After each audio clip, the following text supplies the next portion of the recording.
hello everyone RI परीक्षा तो पाखापाखि अधा होगलानी आहरी अधा अच्छी मोर फास्ट दिन थिला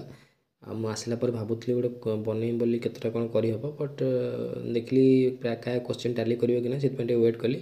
आज बनाऊँगी प्राय एत दिन परीक्षा देखला आप मैथ में 1500टा करेंगे टी लेंदी पड़ू क्वेश्चन 1500टा अटेम्प्ट ठीक अच्छे रिजनिंग 18-19टा करहब ओडिया 17-18टा करूँ इंग्लीश 17-18टा कर ट्राए करूँ ओडिया इंग्लीश इजी पड़ू खाली देखीगले हम जीके 14-15टा कले चलो से अनुसार देखा गले 81 ରୁ 86 81टा तो दौरान यहाँ हूँ मिनिमम या कम हेल्ले हेनी सिलेक्शन कहीं क्वेश्चन इजी आसूँ बहुत पूरा क्वेश्चन इजी आसूँ मैथ गोटे छाड़दे करेन्ट अफेयर छाड़दे क्वेश्चन सब इजी आसूँ सब पिला 18-19टा करेंगे जी भी वर्ष 6 मास पढ़ी से 18-19टा करके आसो तेणु आपको पढ़ा पड़ो 86टा हूँ माने आप सेफ स्कोर जो मिनिमम हूँ 81 तो ट्राए करूँ 85+ करने ना हेनी कहीं